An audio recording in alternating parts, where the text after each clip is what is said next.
Digamos entonces ahí, Cris. Bueno, entonces, eh, estábamos con esto del ciclo de estiramiento-acortamiento, ¿no? Entonces, por esto, eh, las acciones, por decirlo de alguna manera, las explosivas, la aplicación de fuerza-velocidad, requiere la presencia de este ciclo estiramiento-acortamiento, ¿sí? Eh,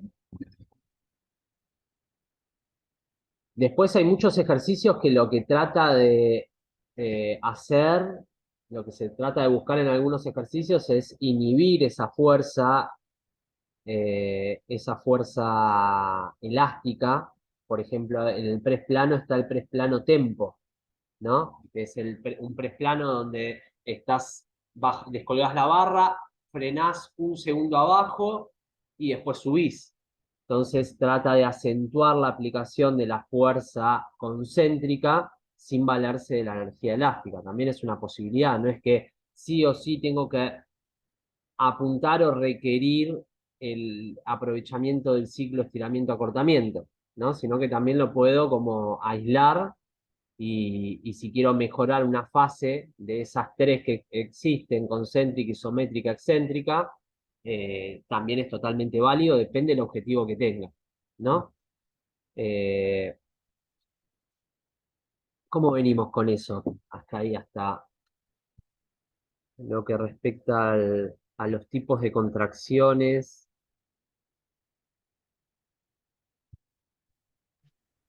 ¿Y por qué motivo uno buscaría Yo como tengo acortar la fase excéntrica o concéntrica? O sea, eso no lo termino de entender. ¿Por qué motivo elegiría aislarla, digamos?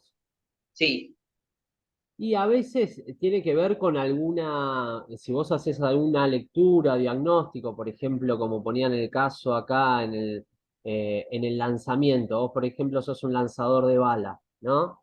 Y tenés la bala en todo momento mientras vas girando acá. Acá directamente vas a una fase, no tenés esta posibilidad de tomar el peso y después lanzarla, como sería, por ejemplo, el mm, lanzamiento de handball. Vos tenés la bala acá y directamente vas a ir a la fase concéntrica. No tenés un acortamiento previo veloz. Entonces hay algunos claro, gestos que requieren el no aprovechamiento o sea, entrenar sin ese aprovechamiento de la energía elástica. Entonces esos gestos, por ejemplo, si vos estás en un trípode tipo de paro de cabeza, ¿no? Y te querés parar, ahí tampoco no es lo mismo que si estás, por ejemplo, bailando, estás parada sobre las manos, vas a tocar la cabeza y subís, ahí tenés un ciclo estiramiento-acortamiento, pero si querés partir de abajo, no estás utilizando la energía elástica. Entonces, hay algunos movimientos que no requieren el aprovechamiento de la energía elástica. Hay muchísimos más que sí, pero tenemos que ver de acuerdo a que si la actividad que yo estoy haciendo me está exigiendo en algunas acciones no usar esa energía elástica, tengo que también entrenar para eso. ¿Se entiende?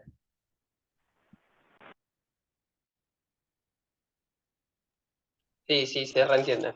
Sí. Eh, y bueno, después esto es algo también que tiene de particularidad el curso que estamos viendo, que por lo general hay mucho de esto que está pensado o que tiene mucho origen y que tiene mucha profundidad en prácticas muy específicas, ¿sí? Después también pensemos que no todas, que un porcentaje muy chico de la gente que entrena entra dentro eh, de esa posibilidad de buscar especializar la fuerza de determinada manera. Igual eso ya lo vamos a ver al final, que nombre un poquito de la fuerza específica. Eh, Levantaron la mano. Ah, vos, Cari, levantaste la mano. ¿Sí? Muy bueno. Sí, Pero bueno, estaba rara la señal, entonces dije, bueno, ahí va. No me adelanto a eso cuando hablemos tengo de... una consulta. Sí, La otra vez una chica preguntó cuando estábamos haciendo el peso muerto asimétrico, qué se estaría trabajando. sí. Y y le comuniqué, bueno, que era como toda la cadena posterior.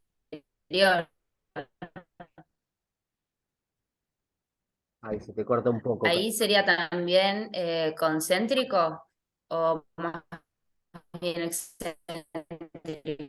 Ay, para que se te corta mucho. Sí, tengo mala señal. Eh, Los que Me preguntaba si el trabajo de un peso muerto asimétrico sería de cadena posterior y tiene una fase en la que trabajás concéntrico y una fase en la donde labura excéntrico. O sea, si haces el peso muerto convencional, no estás entrenando esa parte de la energía elástica, digamos. Si tenés un peso muerto, como estábamos haciendo la otra vuelta, de me paro, bajo, me paro, bajo, me paro, ahí sí hay un poquito más de ciclo estiramiento, acortamiento, pero sí, básicamente lo que laburamos es la cadena posterior, pero obviamente que los músculos protagónicos serían el isquiotibial y el glúteo mayor, y toda la otra parte de la cadena posterior, como todos los paravertebrales y demás, son más sinergistas, es decir, que sostienen, pero no movilizan la carga, sostienen la estructura para que vos puedas movilizar la carga. O sea, dentro de un movimiento siempre va a haber un grupo protagonista, un grupo antagonista y un grupo sinergista, ¿sí? O sea, cuando nos preguntan qué trabajamos, hacemos más mención al grupo protagonista, digamos, ¿no? Katy, una pregunta más. Sí. O sea, por ejemplo, en un peso muerto también se trabaja la fase excéntrica, pero si uno controla la bajada, digamos, ¿no? La aceleración, o aunque no lo estés controlando y dejes que pese, igualmente trabajas excéntrico. En el peso muerto convencional, o sea, se hace el primer tercio del movimiento más controlado y después se acompaña la caída de la barra, es decir, no tiene una acentuación en la fase excéntrica. En el peso muerto rumano sí, porque, o sea, no dejo caer nunca, pero el peso muerto convencional tiene mucho énfasis en la fase concéntrica, es muy poco el excéntrico que se labura. Ok, la lógica sería así más o menos en todos los ejercicios, digamos, ¿no? Porque, por ejemplo, en un press plano uno también puede controlar el peso cuando desciende o no controlarlo.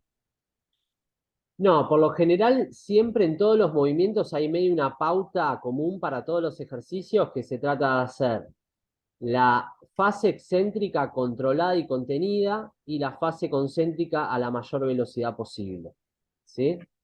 Porque no en todos los ejercicios, si vos estás laburando con 70 kilos y querés hacer una bajada, es muy peligroso también hacer una bajada excéntrica descontrolada, porque Claro. pones muy en riesgo tu integridad física, tus articulaciones, lo mismo una sentadilla. Yo no puedo acelerar mucho la fase. De hecho, la fase excéntrica, pensá que es la fase con la que recibimos los cuerpos en el impacto y el salto. Y esa fase tiene que estar contenida, Ujú. tiene que ser resistida, tiene que ser controlada, tiene que ser ordenada. La fase concéntrica, ahí sí se busca mayor desarrollo de la velocidad. Buenísimo. Sí. Bien. Bueno, después está Abri, no sé si respondí ahí que vos hablabas de esa relación excéntrico-pliométrico, después me contás si ahí quedó genial, perfecto. Bien, seguimos avanzando entonces. Está bueno esto que explica en un momento del punto de estancamiento, que está bueno que uno a veces asocia el mayor nivel de esfuerzo o el mayor nivel de tensión con la mayor producción de fuerza, y no siempre es así. ¿Sí? En este gráfico que explicaba donde se observa dentro de una plataforma de fuerza cómo se comporta la manifestación de la aplicación de fuerza a lo largo de todo el recorrido. Entonces uno piensa que yo estoy haciendo una sentadilla y como vimos la sentadilla, cuando vos estás subiendo, hay una parte que se llama stick point, creo, si no recuerdo mal, que es un punto donde viene subiendo, se frena un toquecito y continúa. Ese lugar existe siempre. O sea, uno lo puede ir acortando, puede estar en diferentes partes, pero siempre va a existir un momento donde la velocidad desciende un montón y después vuelve a acelerar, ¿sí? Entonces, ese momento donde yo estoy movilizando y de repente se me frena un poco más, no puedo seguir acelerando y después vuelvo a acelerar, asociamos ese momento con el momento donde más fuerza estamos aplicando y según estas fórmulas que estamos analizando es no, como ahí la barra la estoy moviendo a menor velocidad, estoy aplicando menos fuerza. ¿Estoy aplicando más esfuerzo? Sí, me está costando más. La tensión quizás muscular sea mayor, pero el nivel de fuerza que estoy aplicando es menor. ¿Sí? Entonces eso también está bueno comprenderlo, no porque nos vaya a cambiar algo realmente en la ejecución de una sentadilla, pero sí para entender que la mayor fuerza se manifiesta a la mayor velocidad. En el momento donde el movimiento se pone más lento, por lo general en un mismo ejercicio, cuando estoy en la parte más lenta, estoy aplicando menos fuerza. ¿Sí? Y esto tiene que ver también con la desventaja mecánica de las palancas que usamos. Hay recorridos donde hay cierto músculo que tiene una ventaja mecánica por el tipo de palanca que genera, y hay otras angulaciones donde esa ventaja no está, entonces me cuesta más aplicar fuerza, ¿sí? Tiene que ver justamente con la manera en la que está diseñado nuestro cuerpo, digamos, no es algo que podamos modificar a voluntad, digamos. Bueno, seguimos. Esa parte se entendió bien, lo del punto de estancamiento y demás. ¿Sí? Genial. Bueno, entonces, después pasamos al concepto de fuerza máxima, ¿sí?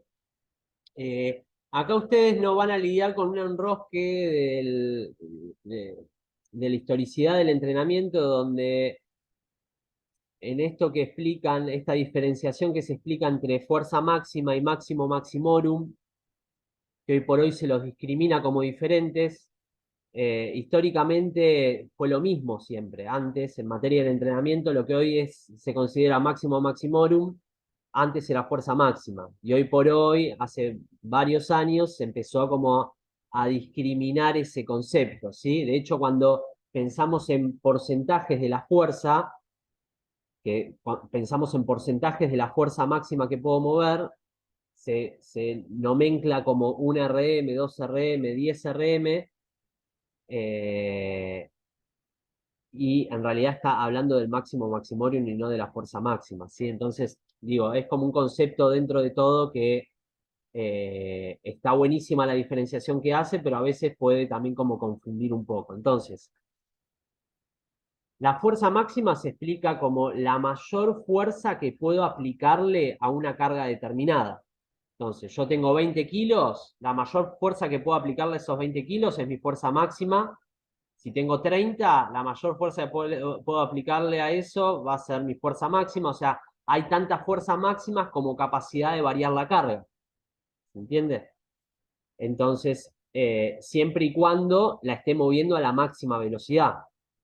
Por eso también volvemos a esto de la contracción lenta o la búsqueda de la contracción lenta como algo que estaría bueno dentro de la práctica que hacemos, que no sea una búsqueda, ¿sí?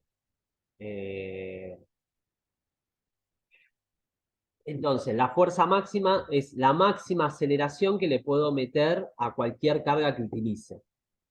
Y el máximo maximorum es aquella carga que solamente puedo movilizar una vez, no más de una vez. Ese es el máximo.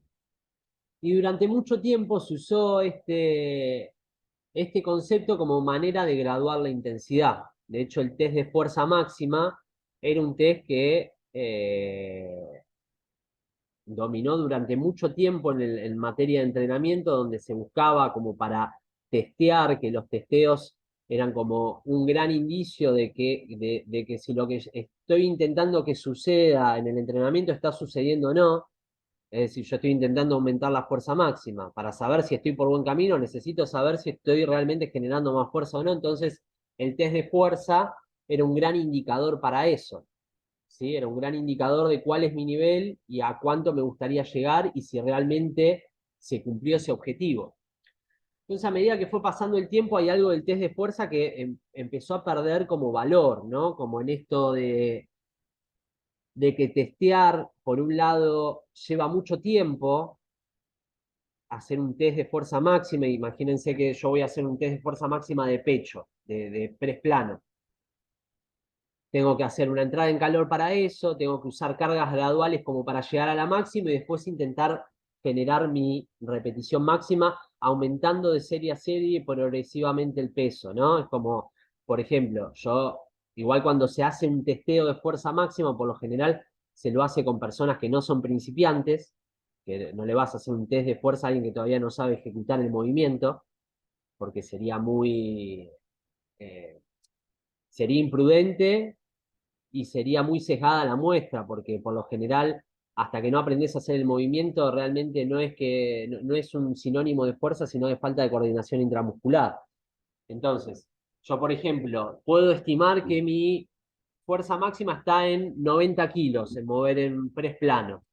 Entonces, si yo más o menos intuyo que está en 90, voy a hacer una serie con 70 kilos, hago 2, 3 repeticiones, una serie con 80, otra con 85, y ya después de que hice esa aproximación, intento tirar los 90 kilos en una repetición. O sea, en cada ejercicio yo voy a evaluar, tengo que hacer una entrada en calor, una preparación submáxima para llegar al testeo máximo. No es que de una voy a intentar tirar mi máximo, ¿sí? Entonces, algo de ese protocolo requería mucho tiempo en cada ejercicio que yo utilizo para poder graduar la intensidad, tener que hacer un testeo.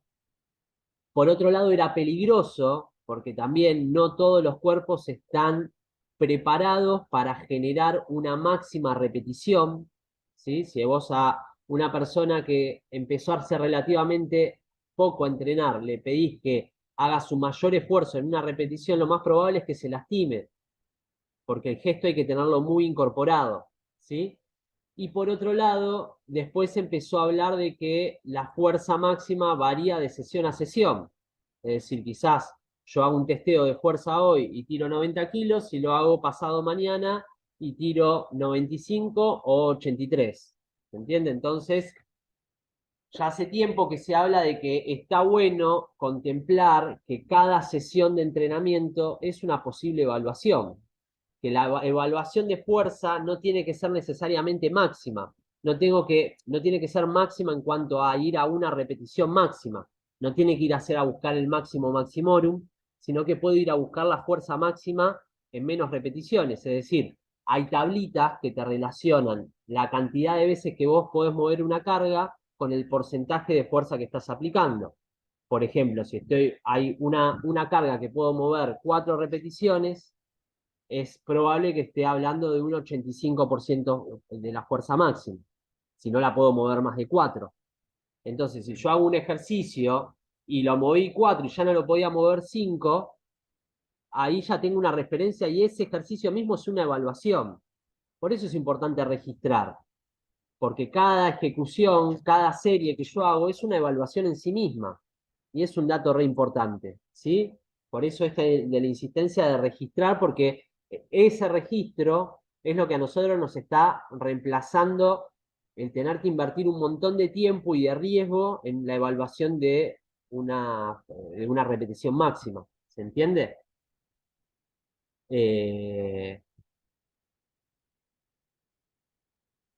¿Cómo venimos con eso de fuerza máxima, máximo maximorum? ¿Se entiende ese concepto?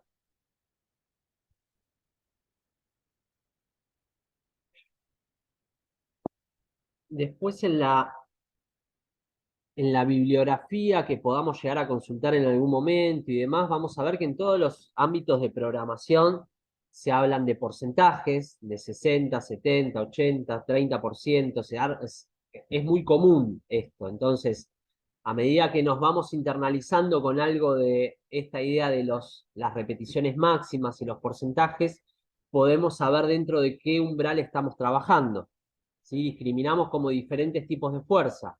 Laburar la fuerza máxima, por ejemplo, es laburar arriba del 85-90% de mi posibilidad máxima. Laburar la hipertrofia, que es esta posibilidad de aumentar la masa muscular, también se suele laburar entre un 75 y un 85-90% de la fuerza muscular. Laburar una fuerza potencia se busca un aumento de la carga entre el 30 y el 50%. O sea, no tiene como cargas tan máximas, ¿sí? Laburar la fuerza resistencia, estamos hablando de laburar por debajo del 60%, ¿sí? Entonces, cada tipo de fuerza tiene un porcentaje. Entonces, esto de ir amigándonos con esa tabla de valores y entender de lo que se trata cuando laburás sobre un RM, 2 RM, 3 RM, son 3 repeticiones máximas, 4 repeticiones máximas, y eso se corresponde con un porcentaje, ¿sí? Eso como para que cuando aparezca información no nos agarre tampoco tan desprevenidas con a qué se está refiriendo, ¿sí? Eh, ¿Cómo vamos hasta ahí?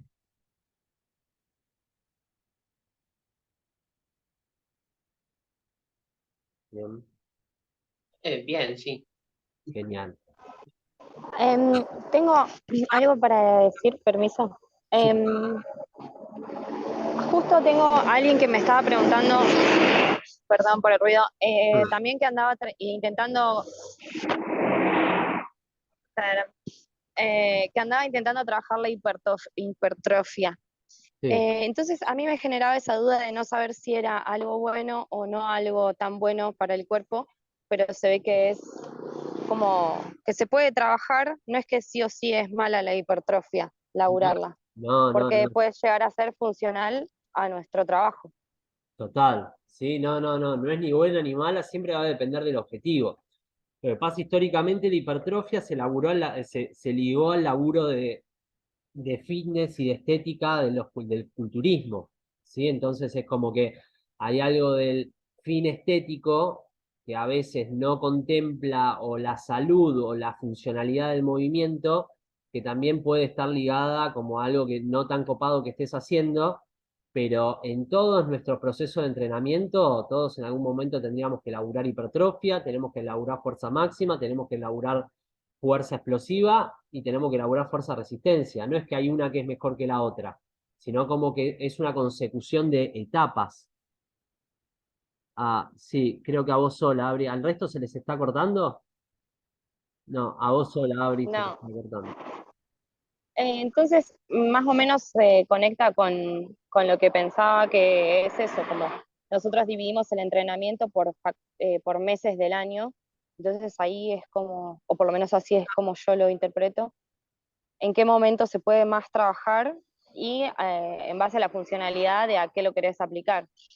Que se hable de que sea un 85 o un 95%, habla de la cantidad de repeticiones, significaría, porque ahí decíamos las RM tienen que estar como vinculadas por el porcentaje, y ahí me quedaba como un poquito suelto ahí con la info de las repeticiones, Sí, si o sea, puedes. el porcentaje hay una tabla orientativa que después se las puedo buscar y se las puedo pasar, que linkea el porcentaje que estás trabajando con la cantidad de repeticiones que puedes hacer con esa carga. Va a haber una clase más adelante, esta que les voy a pasar, que nos vamos a detener un montón en esto de la hipertrofia, que está buenísimo también porque piensen que es como es un parte del laburo de base. Es decir, por ejemplo, alguien que se opere que tiene que hacer una rehabilitación tiene que hacer hipertrofia, tiene que laburar la fuerza de base y crecer su masa muscular. Ahora, una de las cualidades que tiene la hipertrofia es que genera mucha fatiga residual. Si yo estoy en un momento donde físicamente yo estoy entrenando para ponerme al servicio de otra práctica y yo en ese momento estoy laburando hipertrofia, lo que va a suceder es que voy a llegar refatigado a esa otra cosa que tengo que hacer, porque la hipertrofia genera una fatiga residual importante. Piensen que a nivel práctico, si yo quisiera laburar, por ejemplo, la hipertrofia del patrón de empuje, en lugar de hacer un full body como haríamos acá, que trabajamos los 4 patrones, por ejemplo, laburaría 2 patrones de movimiento y haría primero un press plano con una sentadilla, 4 series de 8 de cada uno y después me haría un press con mancuerna con una sentadilla búlgara. Entonces, en lugar de hacerme 4 series por patrón, me haría entre 8 o 10 series por patrón del mismo patrón de movimiento y eso genera un nivel de exigencia mucho mayor y por ende una recuperación mucho más lenta. Entonces, por lo general, en la mayoría de las prácticas o disciplinas deportivas, la hipertrofia se labura en la pretemporada cuando no hay necesidad de rendir físicamente por fuera, ¿sí? Sino que le puedo dar lugar a que, bueno, ahora el foco lo voy a tener acá, voy a seguir haciendo mi práctica, pero no es que requiero estar 100% en mi práctica, me puedo permitir rendir menos, no pasa nada, no tengo una competencia cerca, entonces eso va a depender en ese sentido de la etapa en la que me encuentre. Después, por lo general, es como cuando una persona empieza a entrenar, al principio es aprender todo. No voy a poder laburar con esos niveles de intensidad. Esos niveles de intensidad recién se pueden empezar a presentar cuando ya sé hacer el ejercicio, ya lo conozco, ya puedo manejar otras intensidades. Al principio de comenzar un proceso es todo aprender el repertorio técnico, ¿sí? Pensemos, para poder exigirle a un ejercicio, primero tengo que hacerlo bien antes de poder mandarle exigencias, ¿sí? No sé si me fui por las ramas o te respondí. Sí.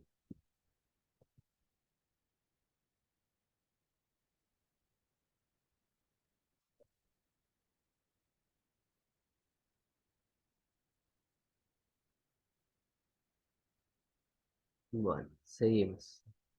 Sí, estuvo bueno, gracias. Sí.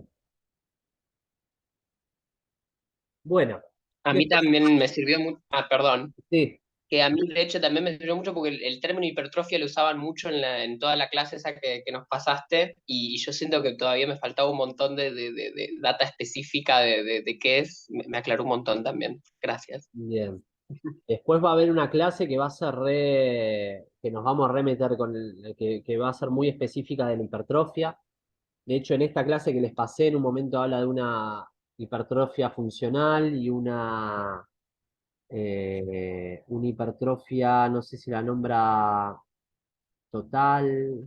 Bueno, no Sí, me como acuerdo. máxima o total, sí, Sí. me Y, generaba intriga, así que qué bueno que lo vamos a poder seguir trabajando también. sí, después la vamos a profundizar más, pero muy a grandes rasgos, piensen que hay eh, lo que genera la hipertrofia es el tiempo de tensión que yo le doy al músculo y los tiempos de pausa a grandes rasgos, ¿sí? Entonces, yo ese tiempo de bajo tensión que le doy lo puedo lograr con intensidades moderadas, es decir, 70%, o lo puedo lograr con intensidades del 85%. Entonces, cuando se dice funcional, la hipertrofia funcional, porque cuando yo laburo con intensidades por arriba del 85%, estoy convocando casi el 100% de mis unidades motoras. Cuando yo laburo por debajo de ese porcentaje, el 100% de las unidades motoras se activan recién en las últimas repeticiones. Por ejemplo, yo hago 30 sentadillas, bueno, quedan 10 minutos, hago 30 sentadillas con una cosa de 10 kilos, con un kettlebell de 10 kilos. Entonces, un ejemplo extremo estoy poniendo, ¿no? O pónganle que son 20 sentadillas con un kettlebell de 22 kilos, ¿no? Entonces yo voy a llegar a convocar a todas mis unidades motoras, quizás en las últimas 5 o 6 repeticiones que esté haciendo de la serie de 20. En cambio, si yo laburo con una intensidad ya del 80-85%, no voy a poder hacer más de 4 o 5 repeticiones y esas 5 repeticiones voy a convocar el máximo de mis unidades motoras. Entonces, por eso se le dice funcional, ¿sí? Porque cuenta con más repeticiones efectivas. Hay más repeticiones donde convoco la totalidad de mis fibras, ¿sí? Y ese es el tipo de hipertrofia que se suele utilizar para prácticas que son más funcionales, de alguna manera. El otro tipo de hipertrofia es más la que se suele usar en culturismo o en los gimnasios y demás, en donde laburo con cargas un poquito más bajas, pero mucha más cantidad de repeticiones, ¿sí? Ese como a grandes rasgos, digamos. Después lo vamos a poder profundizar un poquito más. Eh, bueno. Después entra un poquito en esto de cuando habla o menciona sobre la potencia, hace mención del RFD, ¿sí? Que el RFD es el rápido desarrollo de la fuerza, ¿sí? También un gran avance que hubo a nivel de entrenamiento fue que casi siempre el valor orientativo o referencial de que yo estaba creciendo en mi entrenamiento era cuánta carga más estaba moviendo, ¿sí? Y en términos de la preparación física puesta al servicio de otra práctica, de una competencia o de cualquier actividad, se empezó a poner más en vigor, como no es tan importante solo la carga que estoy moviendo, sino la velocidad a la que estoy moviendo esa carga, ¿sí? Entonces, ahí empezaron a aparecer ciertos dispositivos que se conectan a las barras, como puede ser el encoder, que es un acelerómetro, que me mide a qué velocidad estoy moviendo la barra, y para estar dentro de un objetivo de potencia o de velocidad, yo la tengo que mover a determinada velocidad. Entonces hay lugares donde se labura con cierto equipamiento, que yo tengo el acelerómetro conectado a la barra y me está, en lugar de referenciarme por el peso que estoy moviendo, me referencio por la velocidad a la que lo muevo, que es mucho más específico y funcional para laburar la potencia. Que está bueno conocer y entender que esos métodos existen, pero en la mayoría de los lugares son recursos lejanos a la práctica cotidiana, ¿no? Entonces hay mucho estudio donde dice, che, no está tan bueno referenciarse únicamente en el quilaje que estás moviendo, sino la velocidad.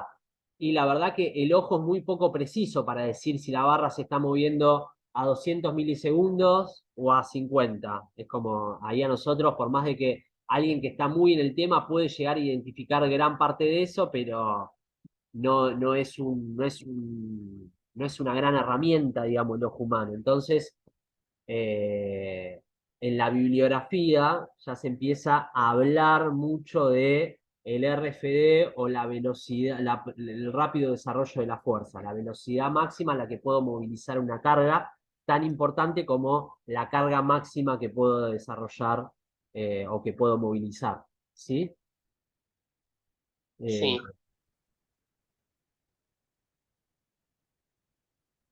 Y por otro lado, en esto de el análisis en las plataformas de fuerza, que esto también está re bueno para entender cómo se genera el movimiento y a partir de qué, muestra en el gráfico algo re interesante, que es que la máxima producción de fuerza, por lo general, se genera antes de que empiece el movimiento, ¿sí? Y en este pone ese ejemplo re claro: si yo quiero empujar un auto que está quieto, la máxima fuerza que yo tengo que aplicar es para romper ese estado de reposo y ponerlo en movimiento, y una vez que el auto toma un envión, una inercia, voy a empezar a aplicar menos fuerza, ¿sí? Lo mismo pasa, por ejemplo, cuando voy a saltar. Yo, el momento donde más fuerza aplico es justo antes de comenzar el movimiento, ¿sí? Porque eso que me hace romper el estado de reposo es el momento donde más fuerza tengo que aplicar. Entonces, en la plataforma de fuerza se ve que estoy haciendo una sentadilla y justo antes de arrancar el movimiento aplico mucho más fuerza que cuando la barra ya se empieza a mover. ¿Se entiende? Entonces, eso también es algo que está bueno, como para uno cree que está aplicando más fuerza cuando el movimiento va avanzando, y en realidad por lo general es todo lo contrario. Estoy aplicando más fuerza antes de que el movimiento comience. ¿Sí?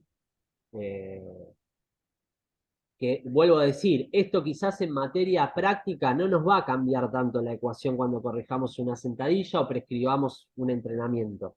Pero son conceptos que está bueno entenderlos para poder ir profundizando en lo que estamos haciendo, ¿sí?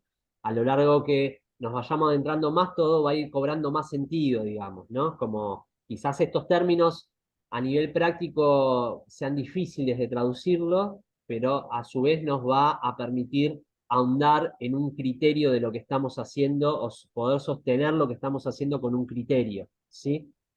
Eh, bueno, a ver.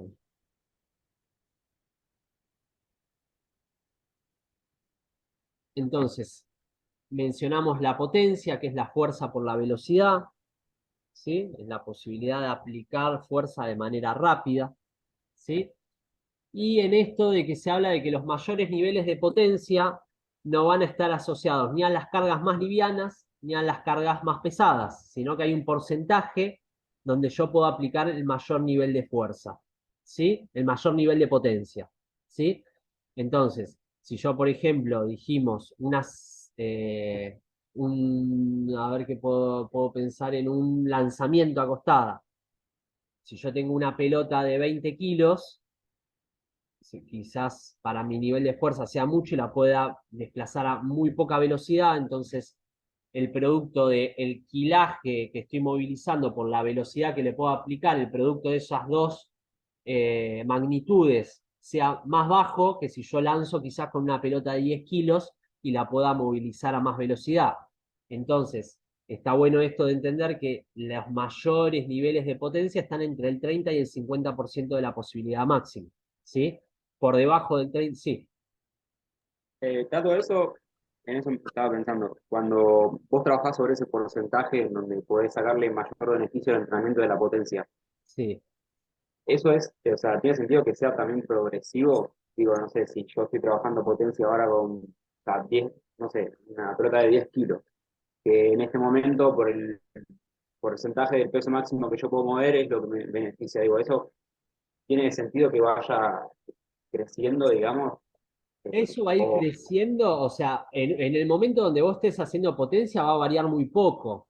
O sea, en la claro, medida que tu fuerza máxima aumente, tu fuerza relativa va a aumentar. Si de repente una pelota de 12 kilos, hoy por hoy, para vos te representa un 35%, y capaz que si mejorás tu fuerza de empuje, el día de mañana representa el 30% y le puedas subir más.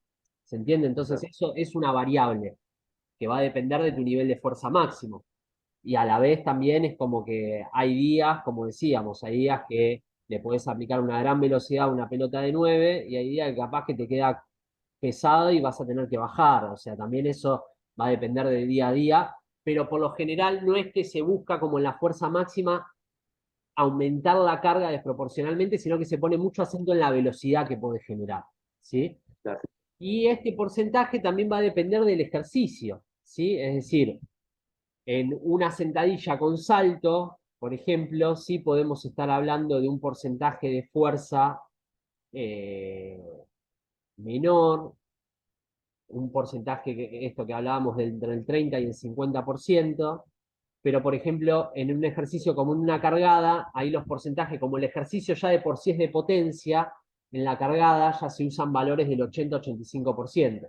Entonces, por más que en la cargada esté utilizando el 80-85% de mi peso máximo, igual estoy trabajando la potencia porque el ejercicio es de potencia, que no es lo mismo que una sentadilla, ¿se entiende? Entonces, estos porcentajes también varían en relación a qué ejercicio estoy utilizando.